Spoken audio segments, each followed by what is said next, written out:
That's cool. And so you're doing this and you've got your masters, or you're working on your masters, and you're working for this company, and you're doing some intense electrical engineering. What are you enjoying it? Or what are you realizing about your relationship to engineering at this point? Well, I was enjoying it. However, I wasn't really enjoying working for a huge company like Hughes Aircraft, which, by the way, was even a private company for most of the time I was there. It was owned by Hughes Medical Foundation, something that Howard Hughes set up in his life. And I don't know, I was a little bit more entrepreneurial than working at a big company like that, and where the best employees might got an 8% a year raise and the worst employees might got a 2% a year raise. And so I got a little itchy. Yeah. And so where was that itch taking you at that point in time? What was brewing in the back of your mind as you were sitting and you were designing circuits? Well, coming from the Midwest, I noticed that the people, at least from where I came from, the Midwest, which was Rochester, Minnesota, the people in Southern California were very entrepreneurial. They were always kind of looking to do other things, maybe make other money in other ways.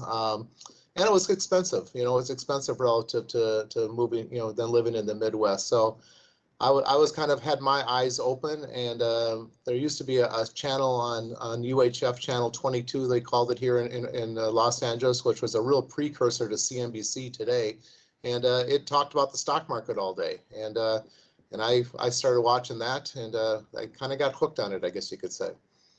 Yeah. So you got hooked on the stock market, but you're still working for an engineering firm, or you're working as an engineer. So there has to be some moment where you realize, okay, I need to absolutely break out. So what was that moment that enabled you to break out and eventually start your own financial services company, or financial advising company, sorry. Yeah, it was not an overnight process. I mean, I became aware of the stock market. I became aware of ways to maybe invest in stocks. I tried to apply, as I said, kind of my engineering background, my software writing skills to track stocks. And next thing you know, I started showing other engineers at work, what I thought was a good way to invest. And before long, I was managing money for other engineers. So my first 10 clients as a registered investment advisor or an asset manager were actually engineer colleagues. I started managing accounts for them. Wow. So you were working and you actually got your certification to be a registered investment advisor, and then you picked up clients. Were you also still working as an engineer while you were advising them and managing their finances? Yeah, I was. Really, my first official year in business was 1987, and at the end of 1987, there was this thing called the stock market crash, and and people were not that interested in the stock market at the end of 1987. So rather than quit my job, my kind of secure engineering job, and pursue this investment advisory business full time, I waited another year. So there was 2 years of overlap, 1987 and 1988, where I was really doing both, working full time as an engineer, but kind of at night thinking of ways to invest.